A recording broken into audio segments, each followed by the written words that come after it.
And then I heard on the radio that there's a partner program now and you can make money with YouTube. Actually, we wanted a Dominus for our prize, but Roblox wouldn't. Really? Yeah, Roblox said no.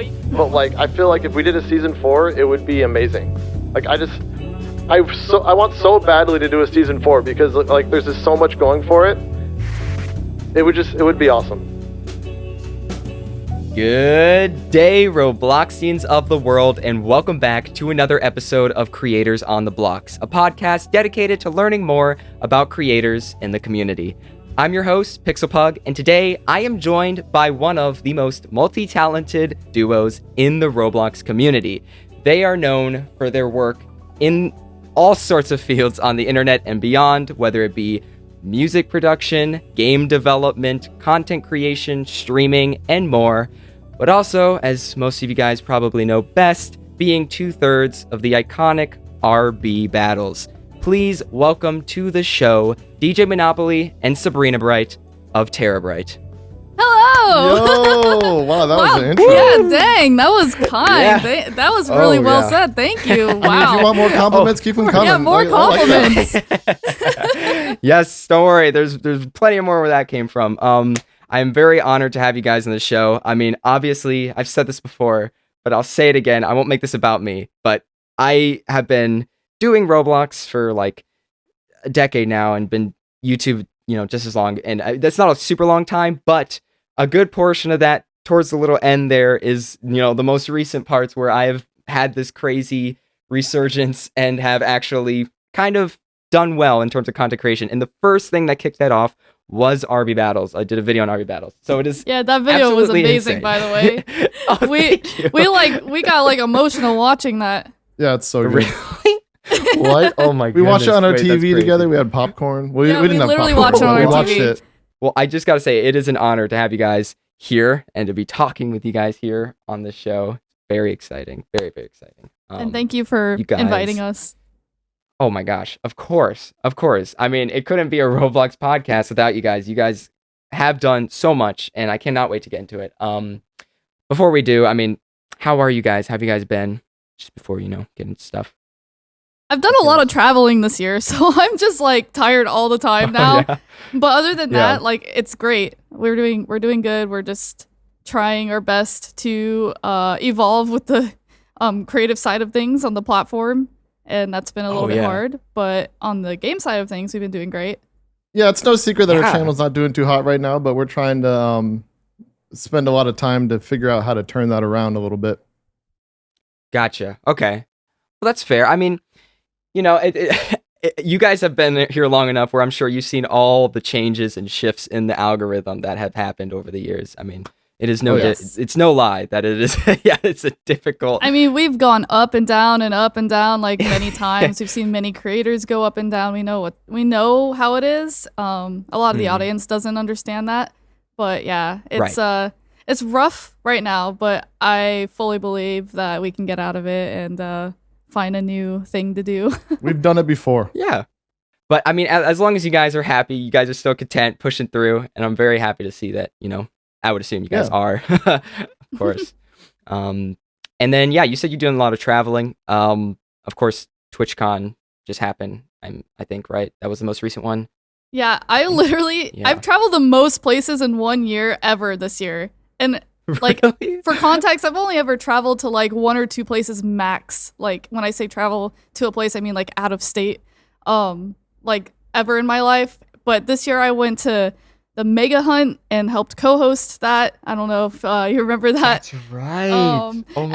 So I went to Roblox headquarters. I went to VidCon, RDC, TwitchCon, and I went to be in a Mr. Beast video. So I went to I traveled 5 times. Right. It was crazy. Cow. Wow, what a year. Oh, man. Well, I'm sure that keeps things interesting for sure. Keeps it exciting. Definitely.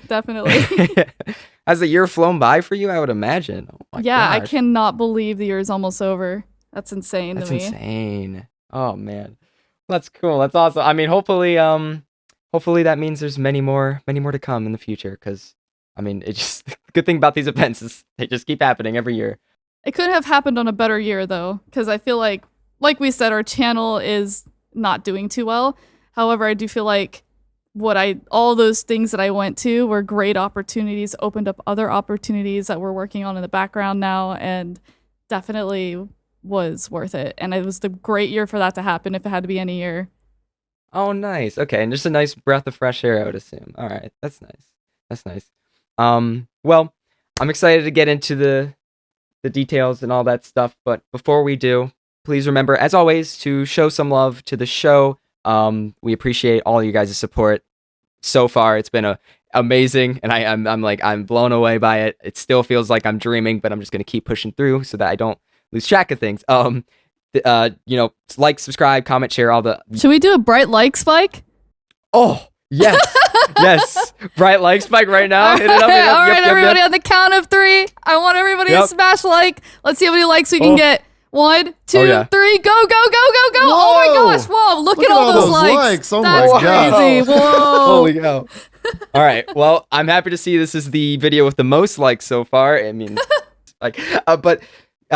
also, we're on all these other podcast platforms, Spotify, Apple Music, Amazon Music, thanks to, Spotify's platform, but go support us anywhere you may find your podcast other than YouTube. We also appreciate that as well. As much as you can. Thank you so much for watching. As always, and then of course, show all your love to the guest for joining us today, TeraBrite. You guys are awesome. But yeah, without further ado, let's get into it. So, if you guys don't mind sharing, I think you guys are like a very iconic duo. Obviously, like when you see one, you see the other. I'm sure you guys know that very well. But a lot of people are wondering, myself included, how did you guys meet? Oh, that's a fun story. It's actually really boring. Okay. No, it's not that boring, but it's not as exciting as people would think. Okay. We actually met during high school, but we didn't go to the same high school. So the way we met was I was friends with this guy named John that rode my bus to school, and he happened to be the singer of a band with that like he was in with DJ. And DJ was like the drummer / he was always the person that probably does a lot of instruments, right? Like for the recordings, yeah. Yeah. But mainly like performances. He was the drummer of the band, and John like told me about it. They did like a recording. I would listen to like the recordings in like his earbuds on the bus and be like, "Wow, this is so good," of like the songs. That's awesome. And then. I don't know the exact way I ended up at DJ's house, but he was having band practice. I was invited to band practice, I think by another one of his friends that was also attending that. I think I like commented on their MySpace. This was back in the MySpace days. Oh my. I commented on the band's MySpace, and I don't think he was in the band, was he? Was Andrew in the band? Yeah. Oh, okay. So someone else in the band was like, "You should come to band practice," and I like begged my mom. I'm like, "Please, can I go to this band practice and watch like them practice their real band?" Like, so yeah, that's how it happened. Yeah. I went to DJ's house. That's where they had band practice in his garage. But I think DJ should tell the story about like what he thought when he first met me. Oh well, she played a song on my acoustic guitar. And I've never seen a girl play acoustic guitar before, and I was like, I like her. And that was pretty much it. And then one day, I went to her house, I don't know why, and we played Dance Dance Revolution and Guitar Hero, and those are my favorite games ever. So and me too. We bonded over those games. Oh, and instantly bonded. But we were That's awesome. We were friends for like 2 years before we actually started dating, though. So yeah, we just just like I would just go over, hang out with him. I would bring my my best friend with me. We would go over and have photo shoots at his house and play DDR and Guitar Hero, and then that like lasted a couple years of high school, and then right after high school we began dating. Wow, so you guys met through music. I mean, pretty much, basically, you guys bonded over it at least. That's really cool. That's awesome. Well, I mean, I'm curious. I don't know if you guys can remember, but did you guys have like a clear idea of what did you wanted to do like in life, I guess, like career goals or pathways you wanted to take? I feel like I was just like kind of impressionable and dumb back then. Like, I'm just being honest. I just thought everything was cool. but I did have certain things that I liked. Obviously, I liked music, and I loved singing, and I loved anything to do with videos and photos. So I was already kind of creative, or creatively, like whatever the word is, pulled towards that, liking that. But DJ really, like, I feel like he knew what he wanted to do. And he was already making cool videos. Like, you should tell some stories about some of the videos you made. Well, since I was a kid, I was like making like projects and stuff for school. Like every time there was a project for school, I would do a video or something crazy because like I looked forward to big projects. And Premiere was kind of like a weird thing back then, but I had it and I would just edit videos and people thought I was a magician. So I kept making videos, and I also made music and stuff, and it's all I thought about in school, and I just made music and videos, so it just kind of like turned into this. Like, he always knew he wanted to do that.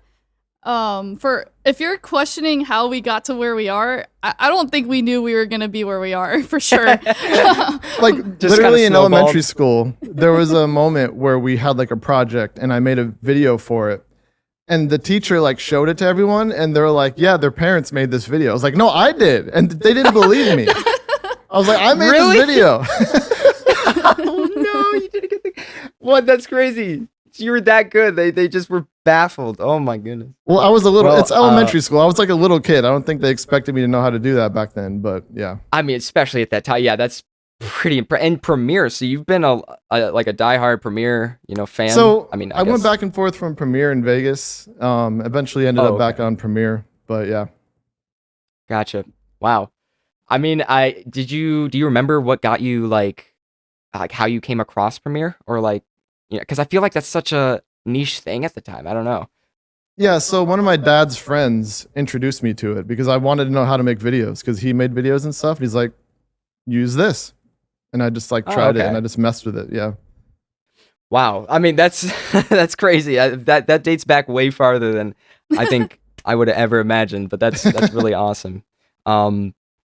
Well, yeah, you guys had a pretty solid foundation then, and then you guys, I'm assuming, formed TeraBrite. What was it like? TeraBrite wasn't even like this like full on intentional thing. If you want me to explain that, basically, we just like DJ's been in a couple bands before TeraBrite. So it was the first one where I met him, and then it was a second one that evolved with some of the same people and some other people.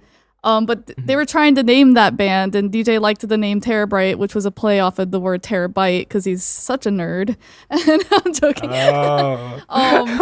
And they didn't like the name for their band.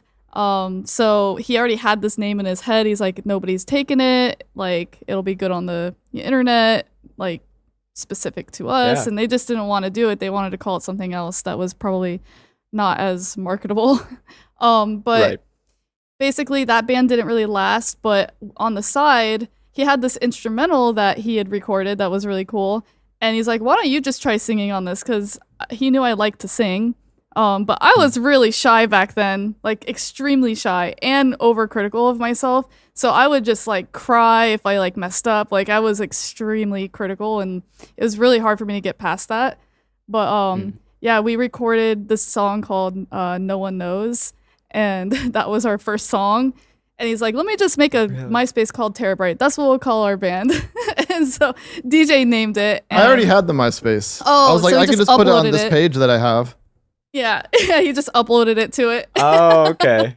Wow, so it originated on MySpace. Wow, yeah. okay. Yeah. Just like Taylor Swift. And we had 20,000 friends. All right, we had 20,000 friends on MySpace, so we were pretty popular. And no, we didn't use a bot to friend all those people. Don't check that. Don't double check that. Oh my gosh. Okay, yeah. No, well, but... I mean, you know what they say, Apple was started in a garage, you know. TeraBrite was started on MySpace with 20,000 real in a garage also. Real friends, thank you very much. Also in a garage? Oh, wow. Yeah, also in a garage. Like, if you look at all of our music videos, like, I'd say 80% of them are recorded in a really overheated garage. Really? Oh or DJ's parents' kitchen. Oh, yeah. Well, can you still find those, like, online, or? Oh, yeah. There's tons of music videos available. Oh shoot! I'm gonna look at that. Yeah, That's funny. The ones where you see like the lights behind us, they're like, that's in his parents' kitchen. We're standing on like a stool, and no one knows. It just looks like a cool like studio or something. It's a kitchen. Wait, did you know we were a band before we were like YouTubers? Before you were, well, I knew that you had the TeraBrite channel that dated back to like 2011, and you made music on there, and you had like that. I thought that was like considered your band. Did that like the MySpace? I'm assuming predated the YouTube channel, right? Yeah. Just a little bit. Yeah, Like, the very first video on TeraBrite is a Q&A for MySpace as a band. Oh, wait, okay, that makes sense. Well, I mean, we'll get into it, but you guys have done a lot, more than that. I mean, I don't know if it came before or after, but this does answer one of the viewer questions. That is, where does the name TeraBrite come from? So it's just terabyte, pretty much. Yeah. Just a cool word that is made up, so that way no one else uses it, and people will find it when they search it on Google. Yes. Because DJ thinks of all these things. That's what I'm just saying. Like, his brain's made different. Yeah, absolutely. Yeah, I mean, it clearly worked. Look at that. You're still using it to this day. Well, yes. So I guess my next question then is, how did you guys come across YouTube? What made you come on to YouTube? I think that's for DJ to answer, right? Maybe it kind of started with DJ, I would say. Yeah. So, okay. I mean, we had the MySpace video that we uploaded. That was just like, we needed a place to put it, and we embedded it on MySpace through YouTube. But I think where things started picking up on YouTube is I was watching this YouTuber named Shaytards. I don't know if you know who they are. But like this guy named Shay Carl, it's like his family and like his kids. It's just a vlogging channel. It was one of the first like really big vlogging channels. And I saw him and I got obsessed with his videos, and I was watching it. And then I heard on the radio that there's a partner program now and you can make money with YouTube. You heard it on the radio? Yeah, I heard it on the radio. On the radio. I don't remember this. So I was like, dude, maybe we should be doing this. Maybe we could make money with YouTube, and all this like hard work we're doing trying to like get like a real job like could be for nothing, because we could just make money on YouTube and make cool content. Because we were going to college at the time. We were going to college. we were in college at the time. Gotcha. Okay. So I was like, let's just make a bunch of YouTube videos. Like we could put like, I don't know, like I was like, we could just try to like make YouTube content and maybe we'll make money. But we had to get the partner program first. So one of the things we did is I was like, I love this channel, and I was like watching it every day. And one of the things he like did in one of his videos is he said that he wanted to do like a competition for intros for his YouTube videos. So like he actually had this intro that he played in every video, but he noticed some people were like covering it and like doing different things with it. So he like did a contest, and we immediately made a song, and we covered the intro, made a video for it, uploaded it, and he used it the next day.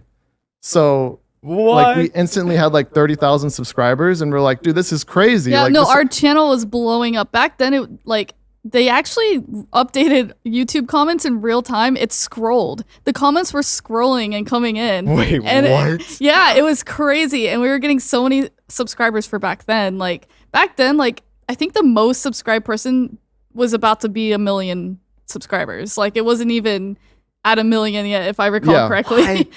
Was it Smosh at the time? Was it? It was either Niga Higa or I don't Ray remember. William Johnson. Ray I don't William remember. Johnson potentially. Oh, okay, gotcha. Wow, that's crazy. Yeah, our channel blew up, it. and then we're like, okay, this is it. We need to start just so we did doing it, and content. we got requests in the comments to do different other YouTubers like outros and intros, and we started like doing that. We did CTFXC, and we did iJustine, and they all used it, by the way. Whoa! Yeah. So it was oh my God. It was crazy. So we were known as like the intro makers at first. We actually opened like either the first or second ever VidCon. They asked us if we could do like a compilation of all of our intros, and all those YouTubers would come out on stage as we sang them. What? What? Wait, that's blowing my mind. That's so cool. Holy cow.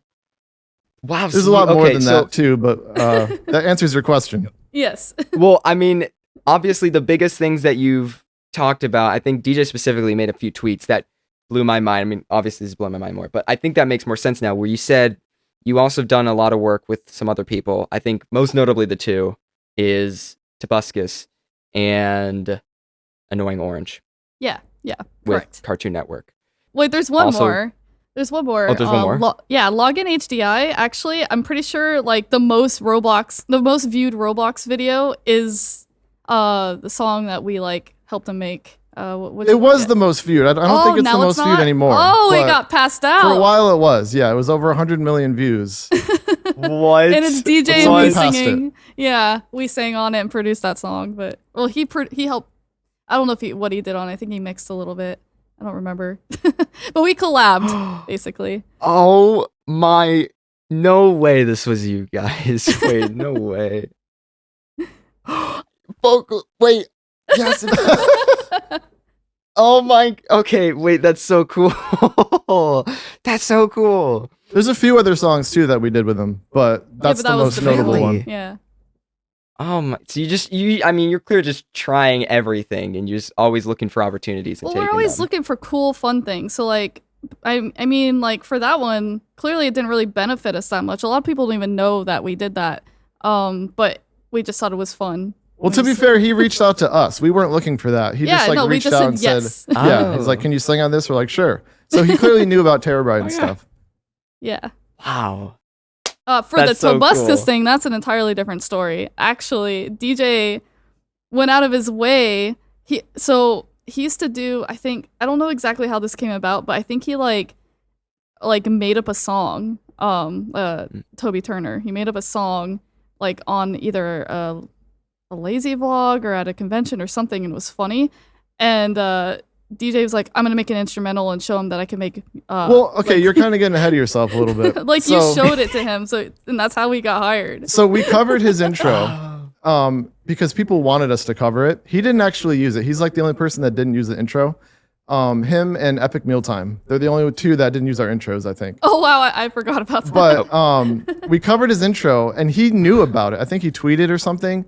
And we ran into him at VidCon and he knew who we were. And he was like, and I was holding the acoustic guitar and I started playing it. He's like, yeah, you play it. You play it better than me. And I started playing it. And then I looked at him and was like, listen, I want to make music for you. And he's like, do it.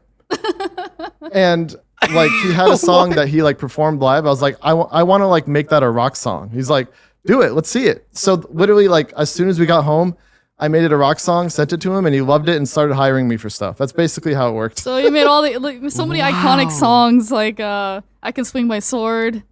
Yep. Yeah, I mean that's the Iconic. biggest one, Yeah. right? Right. Mind the yeah. Diamond. Yeah. Did By you the get Diamond, a yeah. gold record for that? Is that the one? Which one did I don't know. I don't remember which one it is. A gold record for that? Wait, really? Wait, he's going to look right now at what it is. Holy cow. That's crazy. You see, oh my, the power of just like impressing people. I mean, and then just leading to those opportunities. show 'em you care. It was I Can Swing My Sword. Exactly. It was I Could Swing My Yeah, that's the gold record. Yeah. Just casually, just a gold record. I mean, I don't know if we want to skip over or talk about the controversies part with Toby. I wasn't, but if you want to, I wasn't gonna bring it up. I but don't if you really want have to, anything to speak on it. I just will say that I literally was at his house 1 week before it happened. I traveled to California. I wanted to do this big thing where I was collaborating. It was actually mostly because I don't know if you ever heard of the hairstylist Guy Tang. He's a really famous hairstylist. Well, he was really, really big back then on YouTube. He does like these crazy hair dye things, and I was into like making my hair really colorful and stuff. So yeah, I was going over there to collaborate with Guy Tang and collaborate with a few other YouTubers and see YouTube space and stuff. And Toby was like, well, you can stay at my house. I have a guest room. And he also lived with another YouTuber named Gloom, who I collabed with. So yeah, I was just going there to do a big collab thing, and it was a great time. I had a really great week. He was very hospitable. Like everything was fine. And then I went home and everything was not fine. I was just what's happening?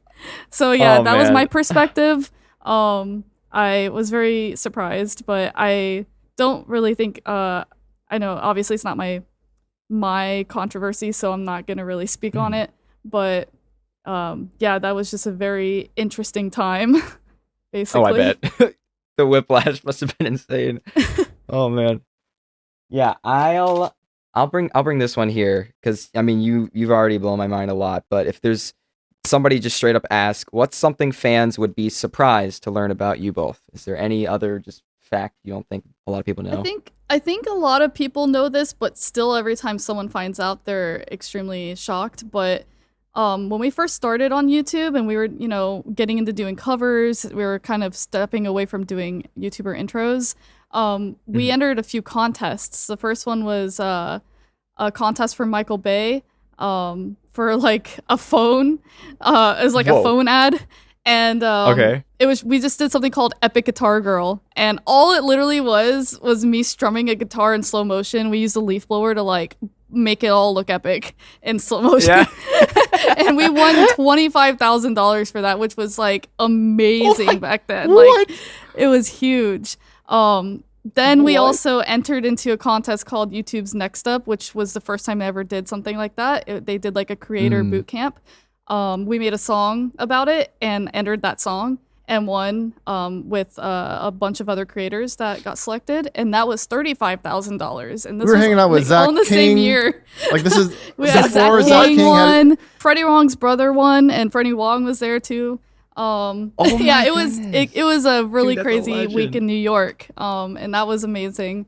And then the next thing was that we entered into a contest to be on Conan O'Brien, which is a talk show host, and this is what I think most people are surprised about.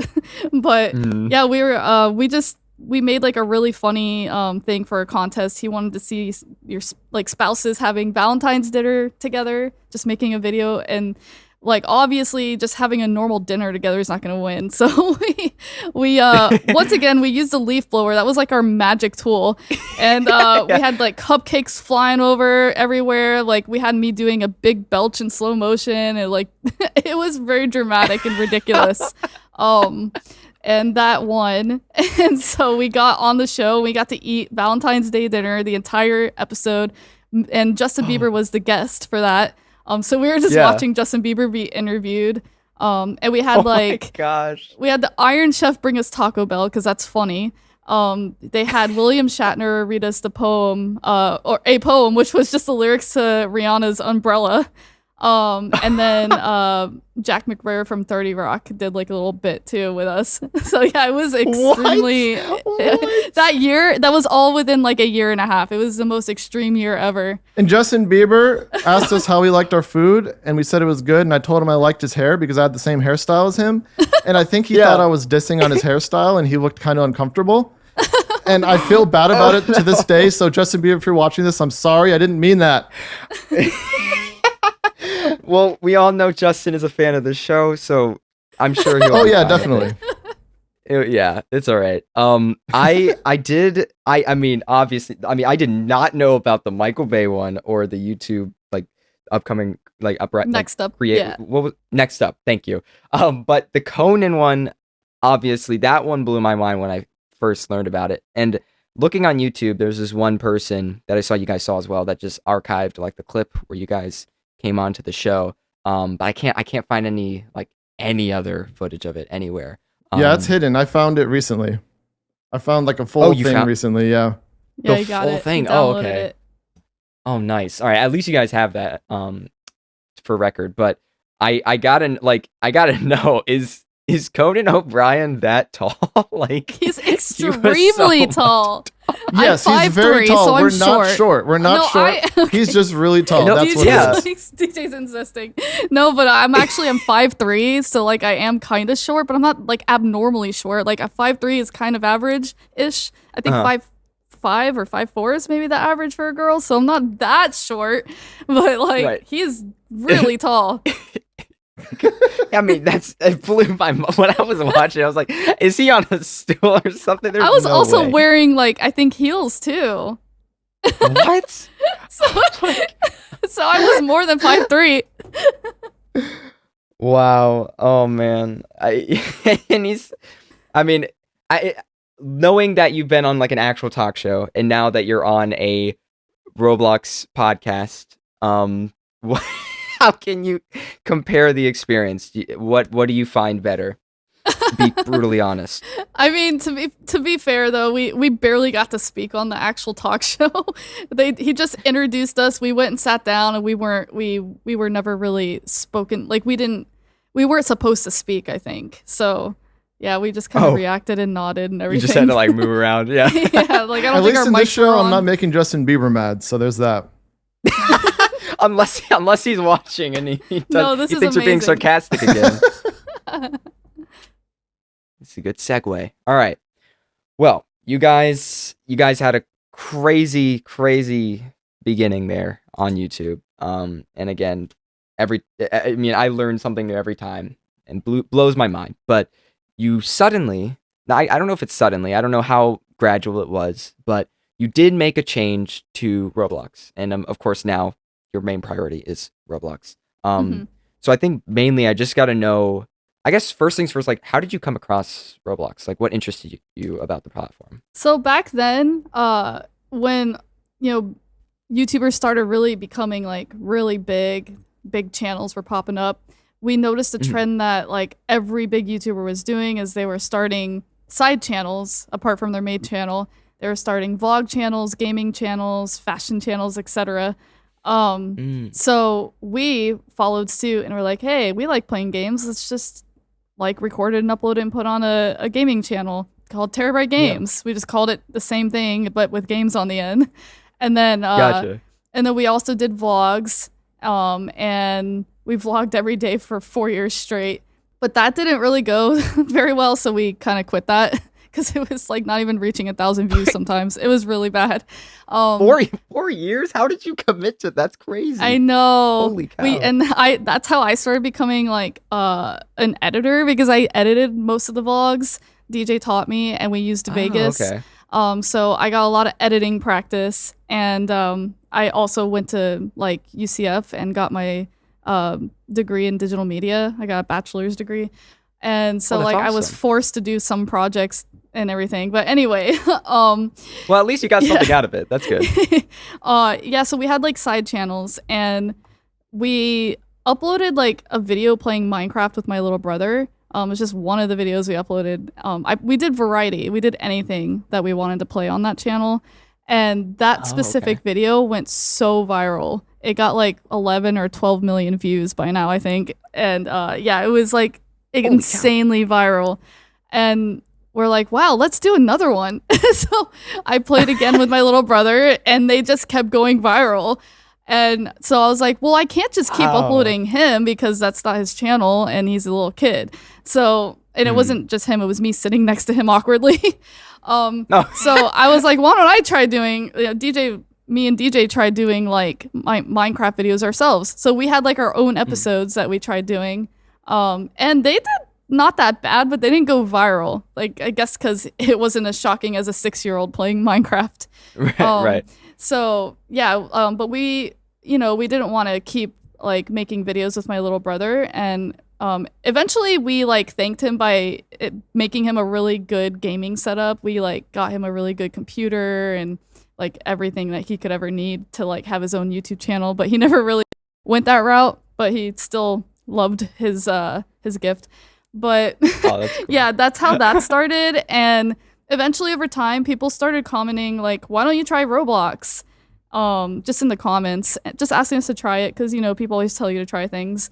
And we did. And my little brothers, I have 2 of them, they both knew about Roblox, so I played Roblox with them for the first time. And then I don't know how it became exclusive, but eventually it's all I was playing. I started streaming Jailbreak daily, along with Pokemon Brick Bronze. Like, it was every day for a year. I know I remember streaming. So yeah, we went from that, like we went from Minecraft and Pokemon Go to like Roblox exclusively. And then it just kind of like evolved over time basically. And yeah, we realized we can make games, and the first game we made was for Team Trees for Mr. Beast's campaign. And I didn't know that. Came out pretty well. Like the game came out pretty good. We only worked on it with a couple developers for like a month and a half. I believe it was in 2019. I might be wrong on that. I think it was 2019. And that is actually the same year we started RB Battles. So like it all just kind of like snowballed, basically. Gotcha. Yeah, built off of each other. Yeah. I do want to give Russo some credit though, because we did play Roblox a little bit with Serena's little brothers, but we didn't actually like fully commit to Roblox until it was doing really well for Russo, and he was playing Brick Bronze all the time. Yeah, he kind of convinced us to like give it a shot and really like go for it, so we did. Because we were helping him too, like we helped each other. That's its own story, but yeah, we met 11 or 12 years ago, so he was there for a lot of the like I would say right after the annoying orange times. Like Russo was there for the rest of everything with us. And so we like tried to help him make gaming videos. He would come over and record with our setup, and like him and DJ would make like skit videos and stuff. Those aren't even like, I don't think they're anywhere to watch anymore, but they're like some of the best videos I've ever seen. I don't know why they're not available. But so we just always help each other. Well, that is the next part of this question. And it is no doubt that Russo has been a big part of your guys' Roblox era. But how exactly did you guys meet Russo? So we were at Playlist Live. It's a YouTube convention held in Orlando, and we were performing there as TeraBrite. That year we had 2 performances, I believe. We had a full-on like rock one on stage, and then we had like an acoustic set. So we were doing our acoustic set, and at the end of it, I was like, all right, that's it. We have a little bit of time left though, so we're going to do a Q&A. Does anybody have any questions? And Russo was in the audience and raised his hand and asked where we lived. And I was like, what? We're from Melbourne, Florida. And then he's like, me too. But he already knew that apparently. His friend had told him. Oh. And he just thought it was cool that there was YouTubers from his town. So eventually our friend that was helping us with drums during the acoustic set had reached. Am I correct on that, DJ? Or was he doing bass? I don't remember. I think he was playing bass. I don't know. Well, either way, one of our friends ended up finding Russo and inviting him to one of our friend dinners. We used to have these really big friend dinners, like 10 plus people would go to. We barely spoke to him at that friend dinner, but we like, that was our first time like being in the same like hangout. But then I don't remember how, but eventually like he started coming over to DJ's house, and we realized how much fun it was to create stuff together, because we were all just as passionate about videos and YouTube. And it was really hard for DJ and I, because we always tried with family and like other friends to try to like get them to be YouTubers, basically. But they never really had the full on drive to like take over and like do it. We had to like do all the editing, all the, like the recording, the production and everything, which wasn't feasible for us because we had our own stuff. So yeah, it was very fun to finally meet somebody just as passionate about it as we were. You just match your guys's drive. That's cool. And then I guess I would assume when the time came for RB battles, I mean, I think we got to get into that now, obviously. Yeah, I guess I can kind of explain how it came about. So basically, we started like a collab channel with Russo because, well, there was other collab channels, the Pals, etc. Like there was just we just thought it'd be so fun because we wanted to do these competitive like things where we like compete with each other, me, DJ, and Russo. Like we thought that's what the channel was going to be, where we just like, like playing together, and the winner gets Robux, and like it kind of started that way, but we did know from the start that we wanted to have guests. Like we wanted some videos to feature some other YouTubers. We knew that starting a brand new channel though would be like hard to convince like other big YouTubers to probably come onto it. So we figured like it was just gonna be us three for the most part. But we were wrong actually. Like a lot of YouTubers were interested in collaborating right from the start. That's awesome. And eventually over time we noticed that the hype was more so on more like what guests we're gonna have and less when we like just played together. So we I don't know who came up. I know that Russo wanted to do something similar to another channel he'd watched that wasn't Roblox, to do with a tournament. And then I know that DJ also like I don't know who's exactly like really came up fully with the actual tournament. I don't know if DJ wants to answer on that. Well, so basically from the beginning, Russo wanted to do that. He wanted to have like a competition thing that we did, but he didn't really know how it would work out, and he figured that we would compete in it.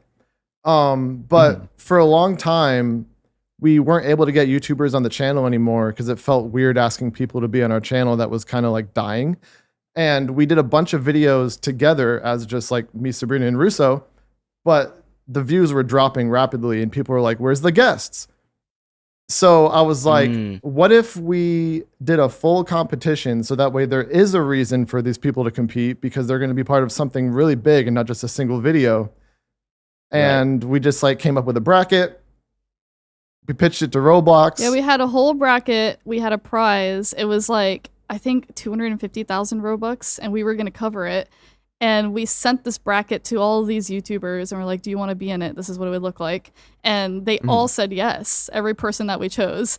And so, so we were like, oh my gosh, we're doing this. And we had already recorded like 2 videos before we pitched it to Roblox, actually. No one knows this. We didn't even pitch it. We just sent it and said, hey, we're doing this tournament if you want to like tweet it or something. Yeah. Like it was so like, you were just already into it. Okay. Wow. They actually responded to our very first email to them and said, wow, you fell in our laps right at the right time. We want to start doing like community events. This is perfect. We'll make you an event page. Yeah. We'll help you get like an event item. And we'll do some social media promotion. We're like, what? So we actually like, it was huge because back then they actually embedded our videos on the event page.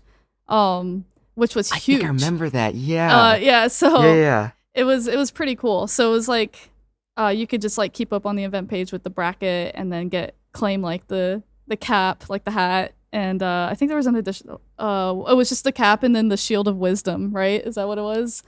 Was the Shield of Wisdom season 1, DJ?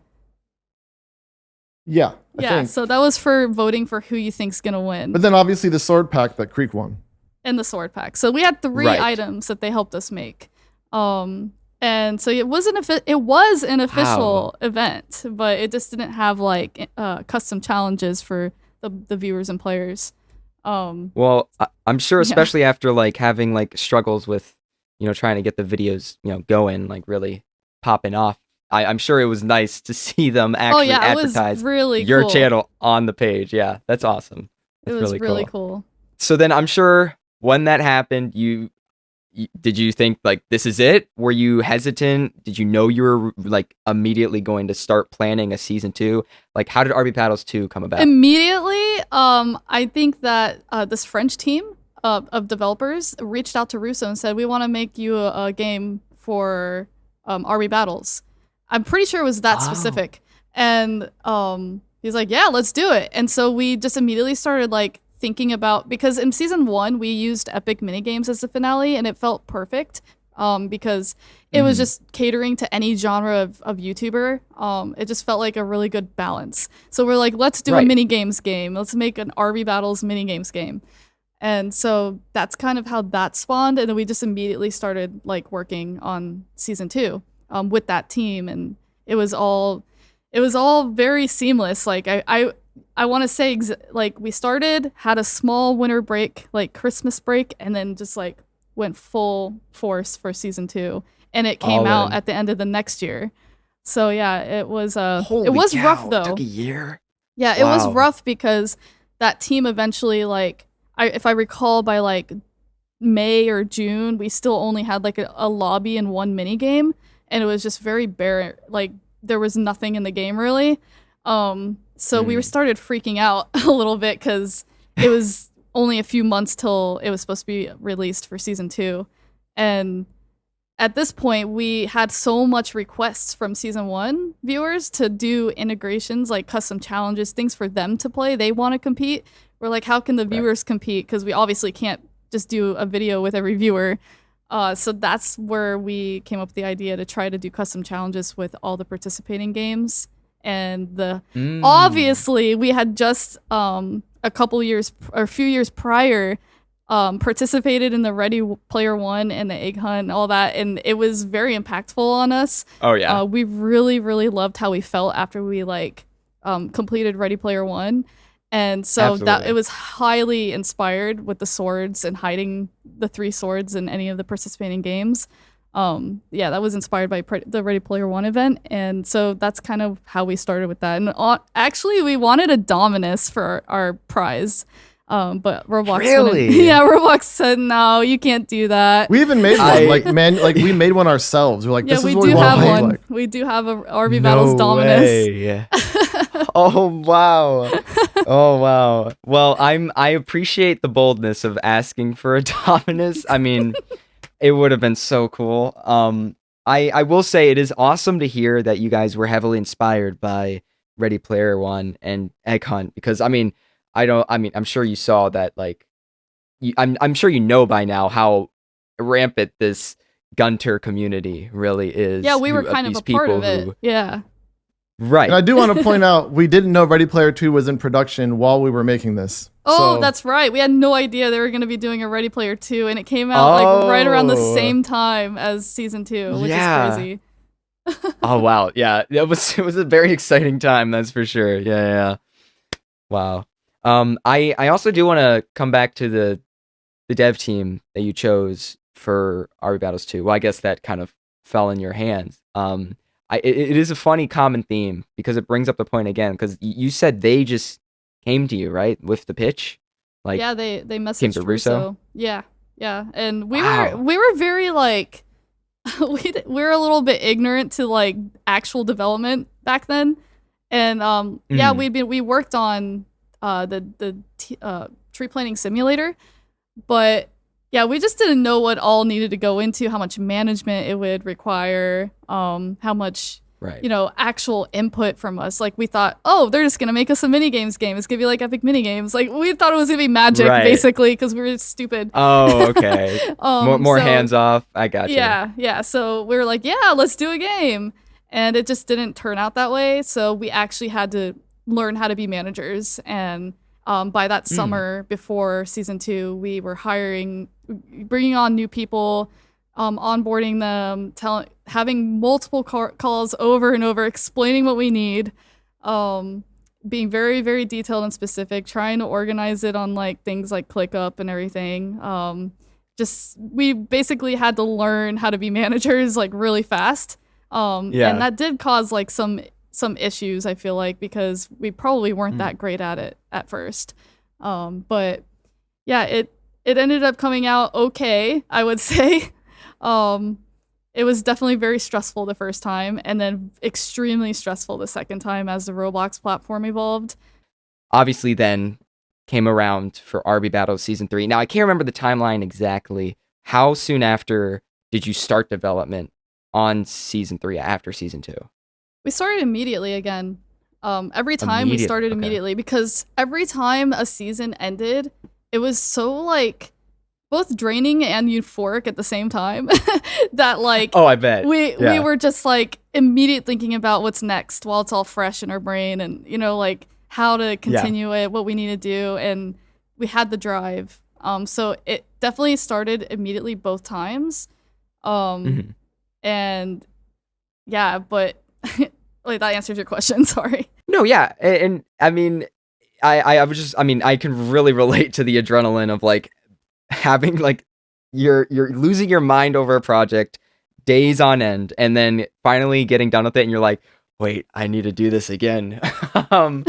But now I'm like curious, like when you went into season 3, what were your like goals? I mean, how did it come to be? How did you get Roblox to agree to like work with you again, or was it just came naturally? I'm just curious how season 3, I guess in general, came to be. So season 3, we like talked to Roblox, and they were all the same people from season 2 that we were in contact with at the time, and so they were like, yeah, like let's do another one next year. You know, like we kind of had like the go ahead from them, and Gotcha. kind of assumed that everything was going to be the same, and so we just immediately got started on it. We brought on we worked on the lineup of the games. We worked on the lineup of the YouTubers, got them all like approved, which by the way is kind of a hard process.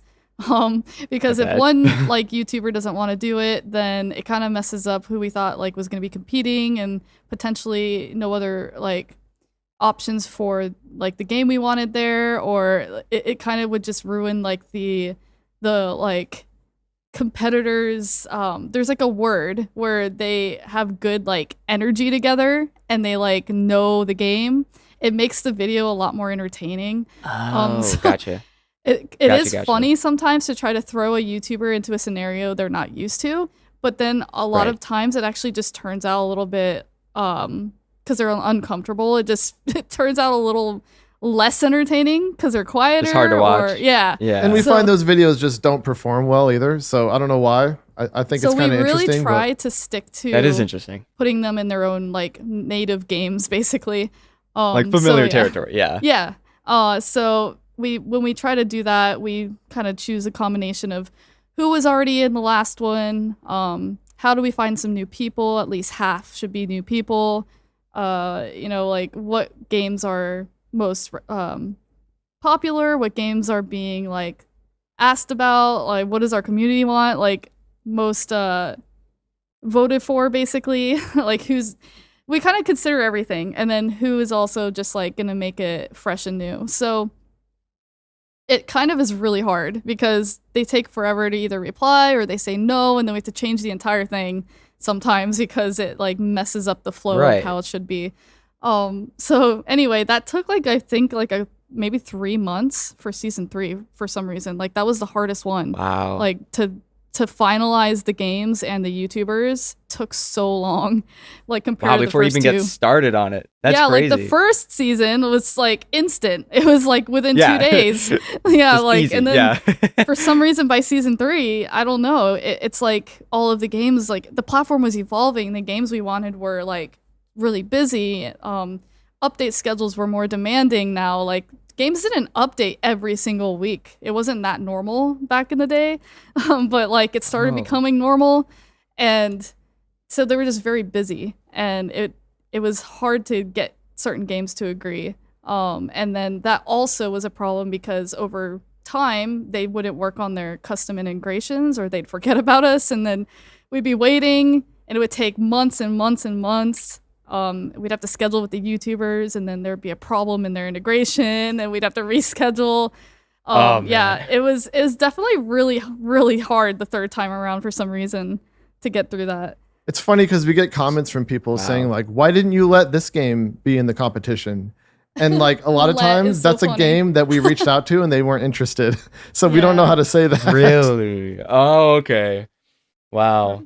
I mean, is it just like, well, okay, I don't know if you guys saw, there was a Motion8, a friend of mine who is also a gunter, and he's been working on this event, right, where it's like a 3-key event, trying to get games like interested and involved. It's like same kind of similar process, but it's coming across like an issue where like games just have, it's just like you said, like the weekly updates I think is a big thing. But also like there's so much like specific deadlines, and like stuff needs to be so planned out. Like you need to have a solid game plan going into it, or else everything's just gonna fall flat. And basically, I guess I'm just getting into the point where like it makes sense that 3 months, like it sounds crazy, but I guess that makes total sense. Like to plan everything out, because you really need to have everything down. I mean everything.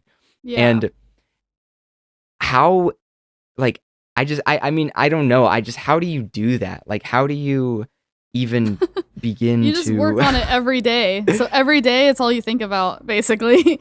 And Gotcha. you like when we get the games locked in, we have like all of them in a server with us on Discord, and we just work one-on-one with each game to figure out what they're comfortable doing, but what will also be great for the players and the competition. Okay. And yeah, so it just that process takes quite a bit too, like weeks of just back and forth of what some people are amazing to work with though. Like some people are, I would say, more in tune with like how the community is and how excited they are for events like this, and some are like more locked in on what they're trying to do in their game. And so like the people, for example, the Build-A-Boat devs, Minitoon, they will just come immediately to us like, what if we do this, and this, and like they have it all planned out, and we love it. And it's always perfect. And then, or we'll have like a couple tweaks, or we'll add ideas. And then some other games we struggle. We're like, here's an idea, and it's all planned out. Maybe you could do this. And they're like, nah, we can't do that. They're like, wouldn't that be too difficult? We're like, yeah, that's the point. I don't think they understand. They don't understand these countries, man. Oh man, yeah, it's definitely a different dynamic with a lot of the games. I gotcha. Yeah, just some are you just have to be more involved than others. But again, I guess it's just all the learning experience. I'm sure every single one of these seasons, you just come out of it more knowledgeable, more ready on how to manage this stuff. Exactly. Make it happen. Yeah. I do want that does bring up an interesting point though. I think one of the most I don't want to bring you back PTSD, but I think one of the most infamous moments of RB Battle Season 3 is how you guys said you had a game that dropped out, like, what was it? Like, really last minute or something? That you had to replace pretty fast? Yeah. It was a very popular game, and it would have been amazing to have them in the tournament. But they were just, I don't know if they were annoyed by us because we, for like 6 months straight, were pinging them or what, but yeah, I don't know. We actually had multiple games drop out, by the way. It's kind of like a common thing. I don't know why, but like so late into it is the problem. Yeah, that one was kind of late into it, and luckily, who was it that we Shopping Wars actually replaced them, and they like slapped together something really fast. We thought it was high quality. It was like really good, and like we were like blown away by how quickly they did it. So like. They were kind of the heroes of season 3. They deserve a little more praise. We're not gonna lie, like what the amount of work that they did, and the fact that they agreed to do a sword and everything, like it was, or well, not sword. I mean a bit. Yeah, they did that all very, very fast to help save us, basically. And then it's just unfortunate how it turned out because they put a lot of passion into it and cared a lot. So, like, it's unfortunate that there was, like, bugs that really got them hate. But that's why there was... I mean, what's crazy is we play-tested it. We play-tested it, and we didn't have those bugs, or we kind of got lucky or something. So... Yeah. It's unfortunate. Man. It is unfortunate. I completely forgot they had a bit, too. That must have been... So the big deal wasn't that it was a game that dropped out. I guess it was more specifically that it was a game that had a bit, I'm assuming, because you said a lot of games drop out. Oh, no, they didn't. Just that it was super last minute as well. So it's basically just like we have all these videos that we're recording. We have a bracket that we need to progress in and stuff. If we're missing one integration, we can't record. Like it holds everything up. So like we need to make sure everything's like getting done on time because we record everything privately. So if there's just one game that's like falling behind, we have to like either have them hurry up or delay things or I don't know. So they just decided to drop out. Like we could invite YouTubers like and then not record with them for a whole year. Basically, it's like so weird. We're like, I forgot about this. Yeah. So, I mean, do you have to stress to them like how much of a commitment it is, or are you more lenient with them? Is that? Do you mean for the games? I guess both, like the YouTubers or I guess is it a different story for YouTubers and games? Because I guess games is obviously more of a commitment than just participating in it as a YouTuber. But yeah, I don't know. Yeah, I mean, we definitely make it very clear that there's a lot of moving parts, so things take a long time, and that it's gonna take like up to a year, basically.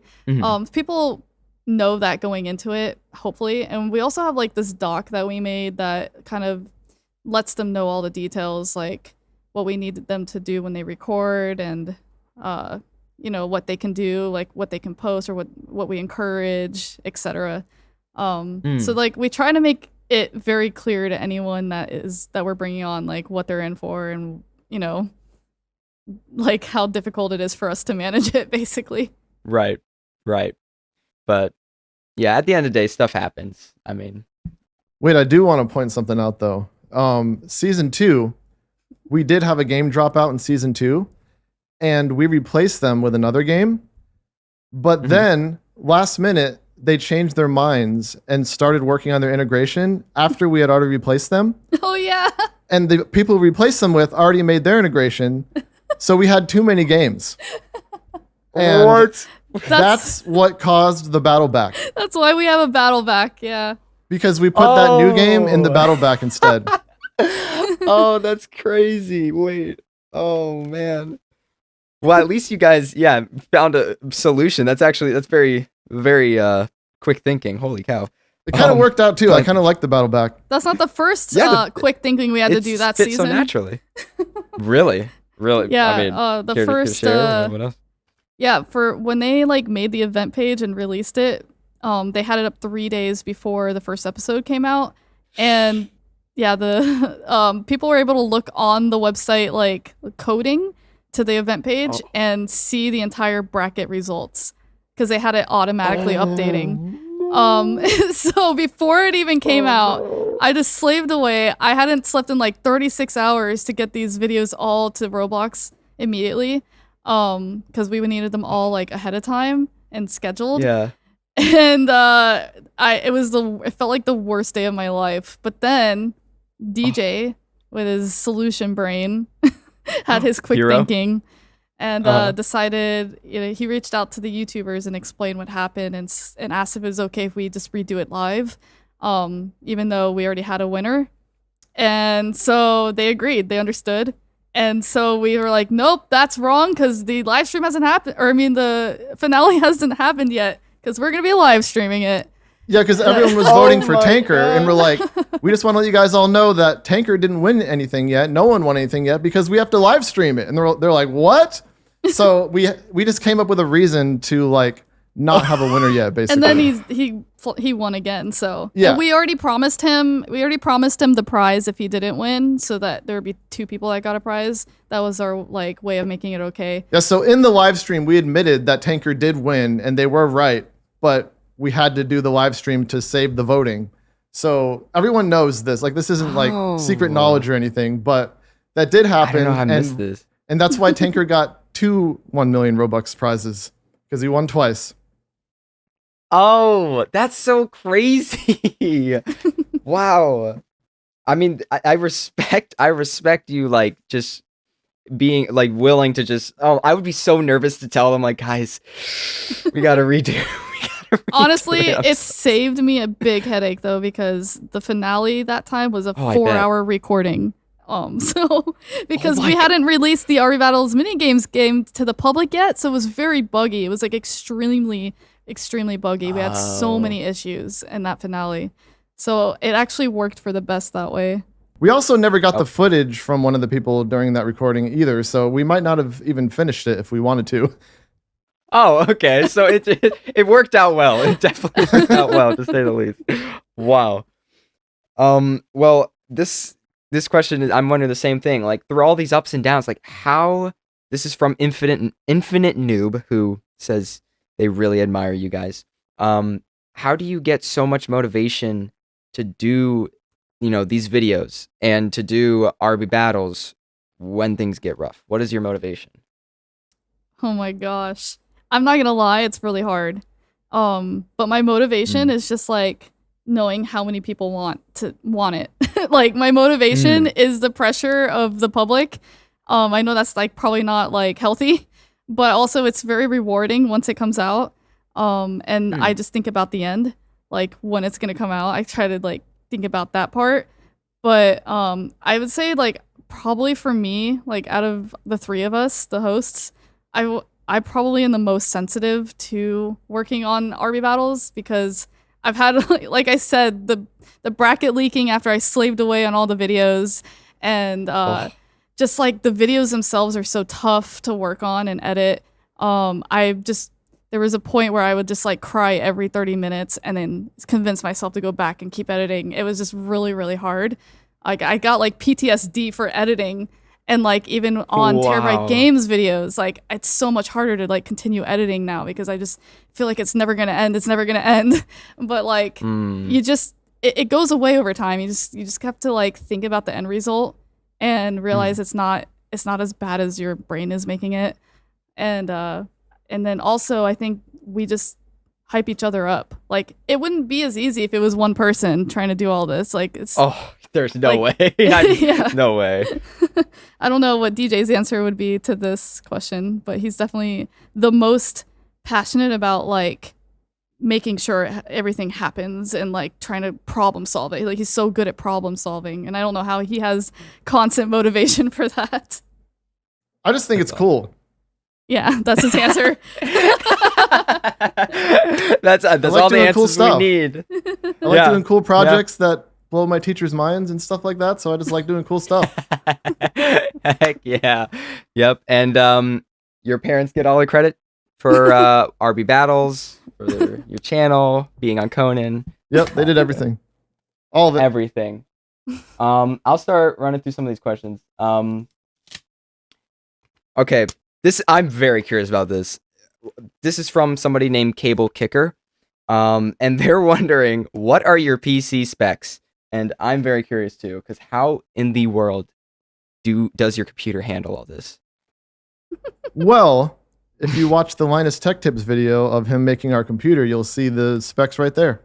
Except that was like a couple years ago. Yeah, that's what we used for that season one. 2 and season 3. We have a better computer now. We don't use it anymore, but yeah, Linus literally built us a computer and sent it to us. Wait, that's so awesome. Except it turned off all the time randomly. Yeah, yeah, Linus, if you're watching but it this, handled the computer projects well. turned off a lot, but it did handle the projects when it was working. Yeah, I don't know why that happened, but it was frustrating. Oh, well, at least it did its job. Well, Linus, I know you're a fan of the channel too, so you and Justin, come on. Yeah, we got Linus and Justin watching. Yeah. I should have asked this earlier. I gotta figure out a better way to do these questions. But this is from Bucket, a goat.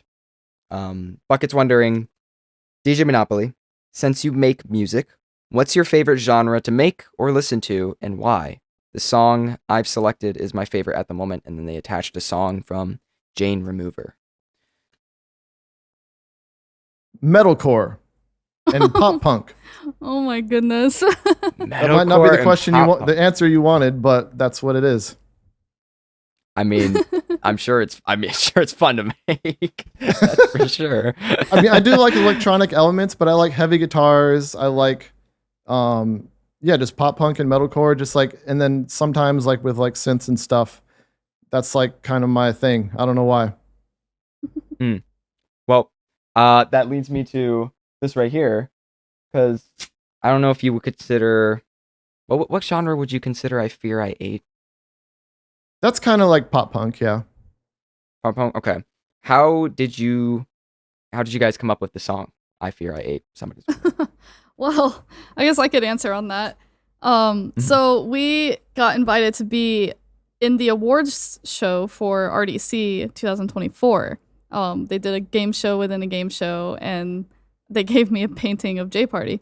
Well, anyway, Russo and I went to that, and on the plane back, we were so inspired by RDC itself, and that was his first RDC. We're like, dude, let's just start making cool stuff. Like, let's do a song. Like, I don't remember why we wanted to make a song so bad, but we just were like, we're gonna get back and start working on a song. And we're like, well, Dress to Impress is really big right now. We haven't done that on our channel. Like, we wanted to do we actually wanted to do a collab with Dress to Impress, and we actually were in talks with them. And it just never happened for some reason. I think they just got too busy. Oh, really? But it was supposed to be a hand-in-hand thing. Like, we wanted it to be a Dress to Impress competition followed by a music video. And we thought that would be kind of cool. Oh, but ended up only doing the music video. So it was a little bit random on the channel. But we thought like that in our mind was like, oh, we should start doing that. Like, do a competition and then make a song about the game. It'd be cool if we like do that often. Yeah. Just because we can make music and eventually we'll have like an album or something. I don't know. So that's kind of what we were thinking, and that's how it spawned. And yeah, we thought of it like basically on the plane, and then Russo started writing all the lyrics for it, and then trying to like sing it, and then DJ. I actually have like behind the scenes footage. I can't send it to you because it face reveals DJ, but yeah, like that's okay. I have like footage of them like trying to come up with the guitar and everything, and he's like singing it. And that was like literally cool. right after RDC. Oh wow! I've heard a lot from YouTubers that say RDC is a very, very motivational time because everyone always comes out of it like, I gotta lock in. I mean, what is it about RDC? I don't know. Is it just seeing like all these other everybody's just so people, inspired by each other? You realize like in person how it's just, I don't know. It's weird to see people in person that are just as passionate about the things you're doing, because it's hard at home. And so they're there because they're online, but when you see them in person, for some reason, it's much more of a strong like inspiration driver.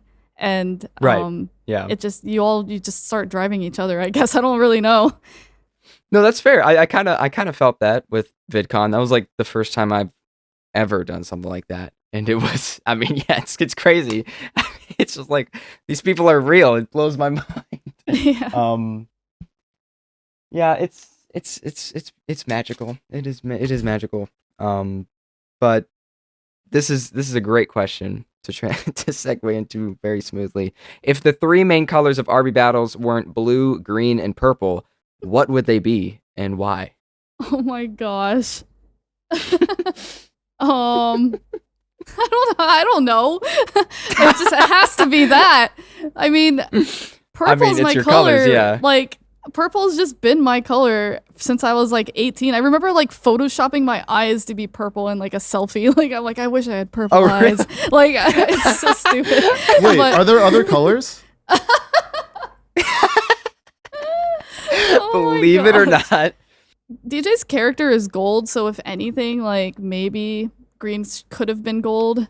But green is his favorite color, so I think it's just always gonna be green. Oh, okay. So just straight up your guys' favorite. I'm assuming that's the same for Russo. Yeah. Beatrufa. Okay, how did this get here? Beatrufa asked, "Can I have $20?" What? That's up to you guys. Think about that. Let me know at the end of the episode if you're interested in that. I don't know how to answer that. Okay, this is from Pitch. What's your favorite part about being a Roblox YouTuber? It's so hard. I don't know. The comments. No, my favorite part is the fact that there's so many Roblox games. It's not just one game that I'm stuck on. Like, if I were stuck playing Minecraft forever, I think I would be miserable because it's one game that never changed. Well, like, obviously there's mods and stuff, but like, it's very cool and refreshing to be a Roblox YouTuber because of all the options. I think compared to before when we were making music on TeraBrite, the reason I said the comments is because the community is a lot nicer on Roblox than in the music industry. Than the music industry. You just get trashed nonstop if you're making music. Really? Yeah, it's pretty bad. That's sad. Man. Is that why you guys kind of like, I mean, you make music now, but I guess the only really music you make on TeraBrite, unless I'm wrong, is like Roblox related ones, right? Yeah, we just make Roblox music now, and I think it's kind of like it's kind of fun too because it's more of a challenge to figure out like how can we make a song about Roblox. Yeah, like the friends we made just kind of happened literally in 24 hours. Really? But like just like that was super fast.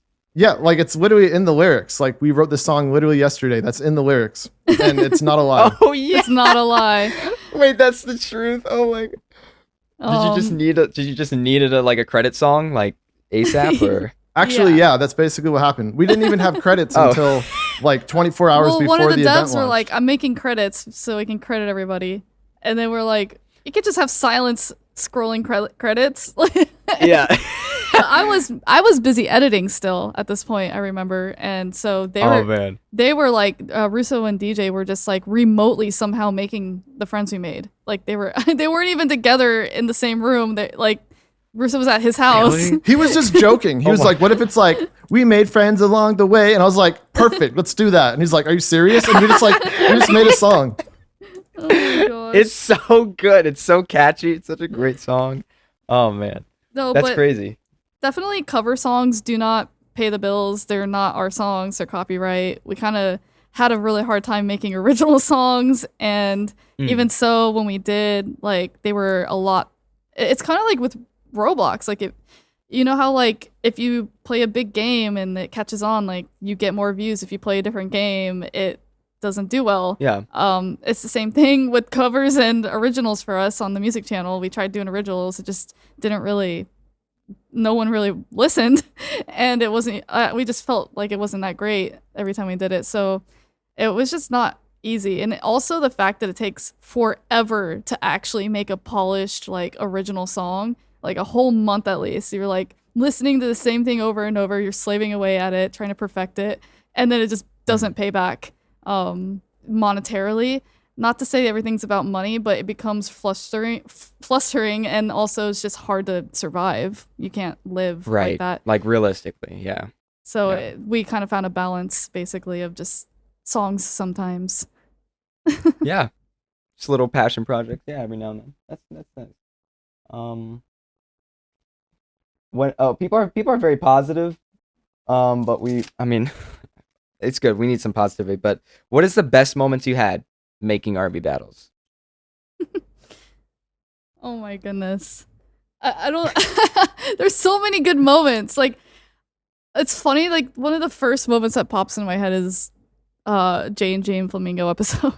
I don't know why, but I laughed the most in that one, just in person, or not, while recording. They're just so funny. But the best moment is literally just creating connections and with all of these creators that also do the same thing as us. And to me, at least, that's the best moment. And also, obviously, I love watching the community, like, actually engage. And, like, I watch, like, whenever it comes out, I watch as many live streams as possible and as many videos covering as possible. So I just want to see how people are reacting, and, like, I want to watch them experience it. And then I really loved Ready 41. Is that his name? Ready 41? Getting the Hood of Heroes, or was it the Champions? I don't remember which one it was. But that moment, that was insane. I those are my favorite moments. DJ probably has a similar it's the same answer as you, but I don't know if that counts as during making RB battles, because that's after during RB making battles. it. Oh. While making it, I feel like the best parts are like the memes, like the Creek Peak or the leg change from the dentist video. Like Oh those my are funny, gosh. dude. I don't know. I love that stuff. That is so true. Well, I mean, other than that, I guess when you're obviously like actually fully working on the videos, there's definitely a lot of downs. I mean, it's no secret it is a challenge to put this stuff together. You, especially with season 3, you introduce, like, what is it? What was it, mocap, or was it like motion? It was just straight up mocap. Yeah. That's so crazy. I mean, that in itself was something we just wouldn't give up on. Like, that was a you're just challenge. committed. We were so determined to make sure we could, like, animate our Roblox characters, because we bought the mocap suit and we knew, like, we could do it. But we were having such a hard time getting it to import into Roblox. And we had this we talked to so many people. We talked to Roblox engineers. Like, Roblox themselves tried to help us. And they were trying to convince us to use something else. And we're like, no, but we have, like, we want to figure it out. We have this suit. It's going to, like, be so much better. And eventually the one person that helped us actually make it work ended up being super young too. Like, he's like a genius, I swear. Chilling Bribes. Yeah, he figured it out, and he's like, I don't know how, but he converted everything to bones because it uses a specific thing, and I'm not gonna go into the tech of it, but yeah. Somehow this like genius figured it out and helped us. So that's how I see him. Oh, hero, yeah. That's awesome. Well, you had challenges with you organizing things, getting people together, getting the games together. Of course, just organizing a platform-wide event, promoting that event, especially later on. Money, it's a big thing, and then keeping the fans happy, fighting the algorithm, all this stuff, right? At the end of the day, looking back on it, is there like, I mean, I'm sure there's so much you would say, but like, what is there? At least can you say that you have learned a lot from it that you apply in the future, or is there anything you wish you did differently with previous seasons in like specifics, like that you think about a lot? Or yes, with every challenge comes a lesson. Like, we learned so much, and like even within the creation of season 3, we like some challenges taught us some things that we were applying in the middle of it, and like I would say if we didn't have those challenges, we wouldn't be able to like manage a game dev studio now or make like we definitely like learned so much about game development, but also it was the fact that the platform evolved from season 2 to season 3 to being more corporate. Roblox went public, and there was a lot more studios coming to the platform, and it was becoming a lot more of a professional place and less of a passion-driven place. Not saying that things aren't driven by passion now. There's a lot. Most is still, but the format of how studios were run changed drastically, and it went from primarily percentage-based splits and everyone being a team and trying to do something cool together to people just wanting a job and getting a salary and doing the bare minimum for you. And so that's kind of like how we had to learn. We had to go through a few of those to realize like, okay, we need to find people who are definitely passionate about the community. We came up with like a set of questions we ask when we're interviewing them to like really truly see if they're a good match for what we're trying to do. So like we learned so much, and everything that happened, I guess I don't really regret any of it. It was just very frustrating, and we probably could have optimized in places or approached better, but again, like we were learning still, and things were evolving really fast before we could learn. So that's kind of the answer to your question. Yes, we learned a lot, and definitely would probably I'm assuming the next season would be a lot easier to make, but like I still think it's going to be expensive. Yeah, that's my answer. Yeah, no, that's fair. I do. I mean, you did bring up a good point that I forgot to mention is you do have like a game studio now. I mean, you have especially like Claw Machine Simulator, and with the what? Oh gosh, oh no, what is this event called? I'm out of it. Spotlight. Halloween Spotlight. You guys, the game popped off. We're really like during this event, which is awesome to see. How was that been? How was managing a studio now been? Like, I don't know. Now where you are at now. It's definitely had a lot of ups and downs. I would say that majority of the devs that worked on it weren't really passionate on simulators in the first place. We really only have one dev that really knew the ins and outs of simulators going in. And so it was kind of hard to keep developers on the project after working on it for a couple years. But I will say we have 2 that have been on the project for a really long time, and they are amazing, and they also worked on season 3. They came in near the end, and so now they've been with us since like I would say a few months before season 3 came out, and they've stuck with us. And I think I know that they're down to work on a season 4. So we do have the developers down to work on a season 4, and they know how much work it is, and we would definitely want to compensate them because it's going to be a lot. But also there's been so much talk internally about like, why don't we just try to work on it slowly or something, or like, so there, that could be a thing. I'm not saying that started or anything, but Right. they definitely love the community and they know how important RB Battles is to the community. And so I'm just really happy that we have them in our studio and we finally found people that are like, sticking with us and know and understand what we're doing, basically. Because that took a long time. Well, yeah, that's nice. I'm glad you guys are at a good place now with a lot of people you can trust. With Claw Machine, I know you asked about Claw Sim popping off. Definitely would say that that's probably temporary due to the event. And it's not gonna like, I still don't really think it's gonna save, like, it's not gonna be like get a million concurrent and save us, and like, it's not gonna be one of those games, I don't feel, but I wish. But at this point, like, I'm not sure that's ever gonna happen.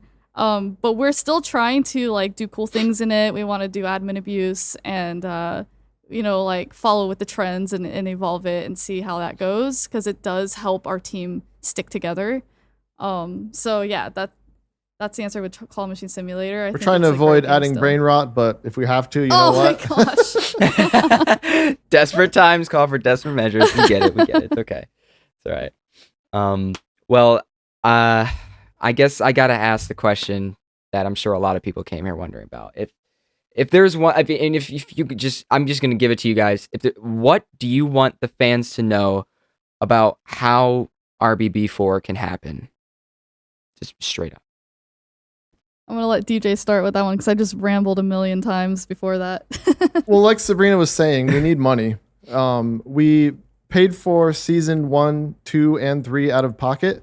I mean, season 1 and 2 were small commissions. I will point, and we were doing percentage split on the game. But because of the way things changed, season 3 costed us a lot of money, and we lost money in the long run at the end.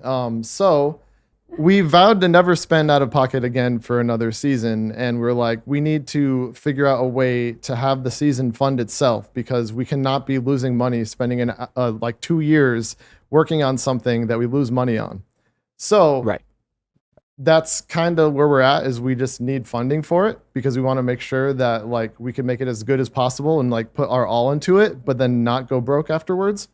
So essentially, what are you saying? You want me to continue? We've been brainstorming ways to do this and make like it all feasible for seasons to come instead of just like a one-off thing. Obviously, we thought maybe getting a game studio going with games that are bringing in Robux on the side and making a catalog of games, and hopefully one of them goes successful. Like, that's obviously like a harder approach, but that's where Call of Machine Simulator spawned. And then we've made like pitch decks, which are just, and media kits, which are just like slides, like kind of showing what we've done and what we want to do, and that, like trying to get brands to work with us. So we've reached out, sent that to like brands. Roblox has it. Like, we've had a lot of talks with Roblox, and basically we've just done a lot of outreach, and not really much has evolved, but we've definitely made a lot of connections, and people are interested but unsure how they can help because it's just too pricey. And so I've been trying to brainstorm other ideas, maybe like having the community helping us somehow, like maybe some of the devs sponsor season 4, they work together to like pitch in, and their game is in the season, and maybe they're like a big like part of it brand wise.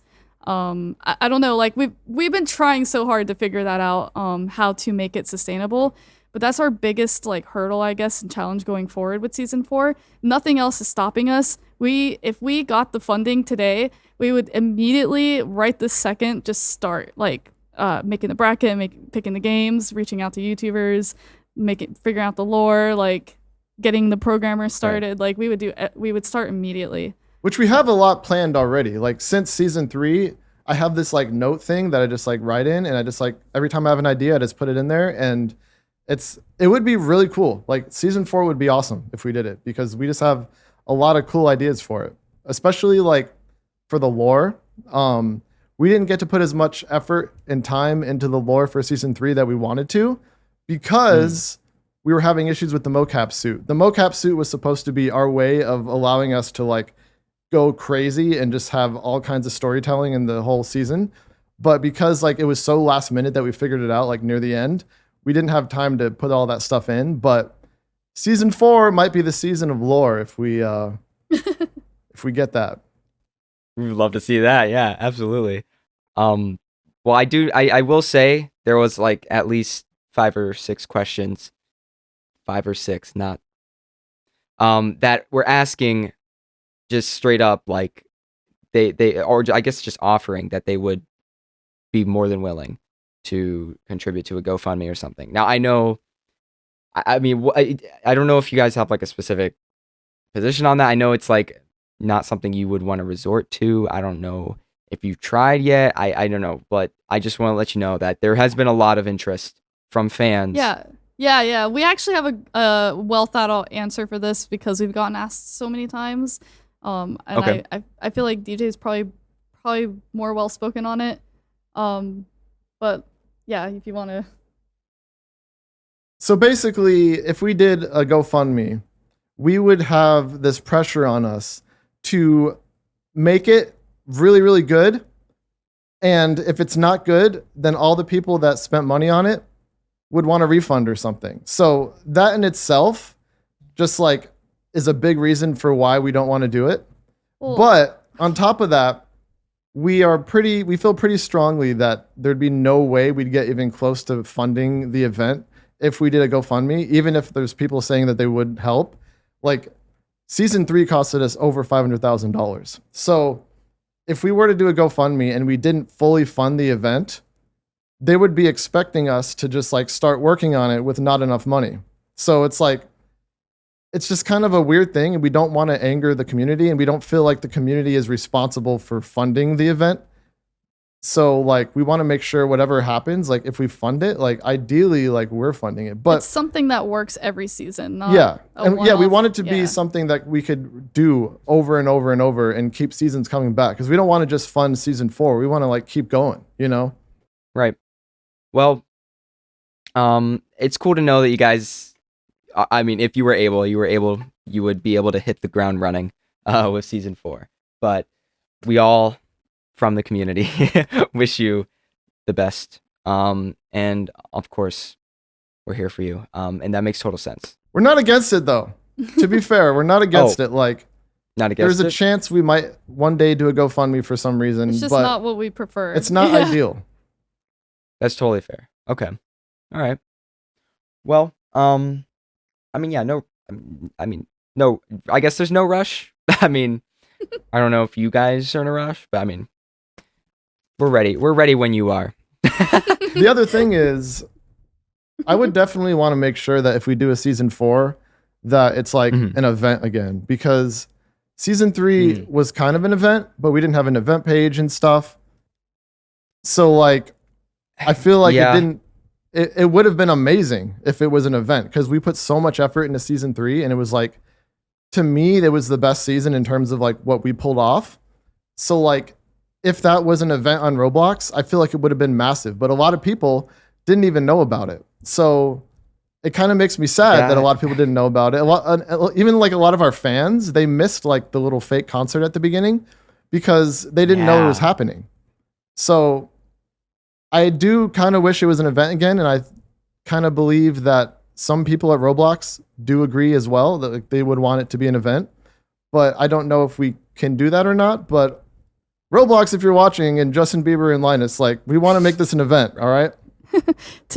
I also want to make it clear, a lot of people go to Roblox and they're like kind of give them hate and stuff about it. There's a lot of people at Roblox that are trying their hardest to help us. They're trying to include us all the time. For example, a tournament at RDC to get us in front of the right eyes, show like what we can do. Just like stuff like that. They really do truly care about us. So yeah, I just want to put that out there. They do want to help us. They have protocol. They operate differently now. They have a lot of upper-ups that are new, that don't know RB battles, and it's just much harder now. You're right. There's just so many people at Roblox, and there's just a lot of this is higher up stuff that just a lot of them don't have control over. But I genuinely believe, like, with all the new features that Roblox added, all the new features YouTube added, I think a season Yeah. 4, like, it feels like there's a lot of features that came out for both of those platforms that, like, are made for RB Battles events. I don't know why, but, like, I feel like if we did a season 4, it would be amazing. Like, I want so badly to do a season 4 because, like, there's just so much going for it. It would be awesome. And we have so many cool ideas. I don't know.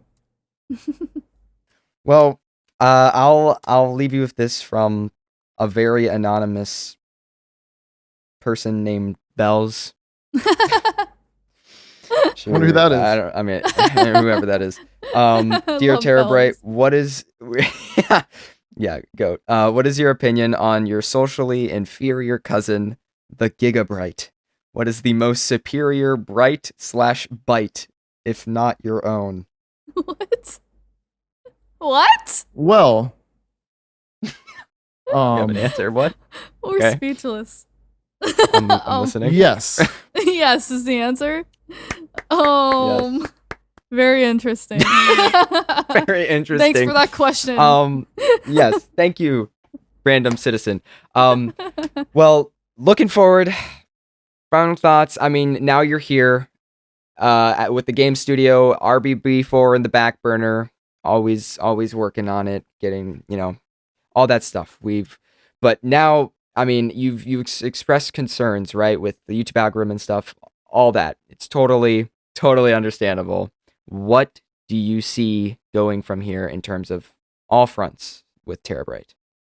Well, I do, while we were on the RB Battles topic, I do want to end on like a positive note for that because Oh yeah, go ahead. we are actually working on some other things not related to season 4 that may or may not be coming out in a few months. So stay tuned and I'm excited for that. There's gonna be something smaller for everybody. So if it doesn't fall through, I'm not really allowed to speak on it right now because NDA, but it's gonna be pretty Right. cool. So there's that. So we're not like not doing anything. We're still trying Exciting. to Okay. continue some cool things. And we want to keep doing Right. videos too outside of that. So there's just a lot of plans going on for RB Battles, like Yes. not RB Battles season 4 related, but plans. Oh, okay. Um, Gotcha. As Ooh, okay. far as TeraBrite Games goes, yeah, we are just in the middle of experimenting and evolving with the platform. We've realized the platform, like how viewers consume videos and, like it's all changing and it's changed very fast. And we didn't really, I guess, evolve with it the way we should have. And I'm learning that, like, for example, like, I think that, like, specifically in Roblox, people are just consuming a lot more shorts than videos, like long form videos, unfortunately. But I do know that there's still a massive audience out there watching long form videos. There's so many examples. So we're just in the progress, like, we're trying to find what is working, basically. You're adapting. and Yeah. we're doing like a little of everything right now. We're live streaming, we're doing shorts, we're doing long forms, and we're trying new games. And right now I'm in still a brain rot era, but I mean, it doesn't mean it's the only game I'm playing. Right. But it is, definitely bringing us more success than a few months ago. Because finally our subscribers are positive. So yeah, good. I mean, I think that I don't really know our future. I'm not gonna lie. Like, it is that's part of being a YouTuber. It's there's a lot of scary aspects to it. It feels like sometimes there is no future, but just because I've been in it so long, I know deep down there is if I just keep trying. So basically we're just in the keep trying era right now. Well, there's a lot of uncertainty, I'm sure. But what's that quote from Night at the Museum that Robin Williams says at the end? Where Ben Stiller says, "I have no idea what I'm going to do tomorrow." And Robin Williams says, "How exciting," right? Just got to look at it that way. Exactly. Very true. Wow, I really like that. I mean, we all are here for you. We're all rooting for you. Thank You guys you. are, again, the ultimate duo on this platform that Aw. we Oh, hope to see much, much more of in the future. But ladies and gentlemen, thank you all again for tuning in. I think that's going to just about do it for me and TeraBrite. Do you guys have any final thoughts, shout outs, or plugs you would like to make? Shout out to you, Pixelpug, because what you're doing is very cool and you're keeping the community, invested in each other. And I really like that. And shout out to the community. Thanks for keeping us going. Thanks for, playing everything and watching everything we make. It really means a lot. And it's just really cool to positively uplift other people. I love how that feels. Thank you so much. And I don't know if DJ has any final thoughts. I couldn't have said it any better. I agree with everything she said. And thanks for watching Justin Bieber and Linus Tech Tips. Awesome. Well, that's it for us. Thank you all so much again for tuning in. Show all the love to TeraBrite, DJ Monopoli, SabrinaBrite, RB Battles, all of it. Show them some love. Thank you so much again for coming on to the show. And thank you again to... Thank you to this week's thumbnail artist for the amazing thumbnail art for this episode and the next one, as it is a double feature. And also for everyone else who helps make this show possible. All the links are in the description. Go check them out. Show them some love as well. It means a lot to me. But that's it. Follow us, rate us on Spotify, on YouTube, all that stuff. Like, subscribe. You wanna give another one of your powerful spikes there. And don't forget, we did that bright like spike. If you didn't click like, then you should have. Yeah, let's go. Okay, thank you. I faintly hear your voice. It's coming from somewhere else. I don't know why. Yes, and that's so. This has been a great episode.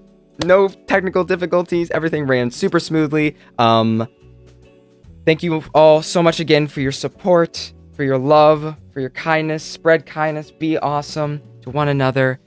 And that's it from me, TeraBrite, and the show for today.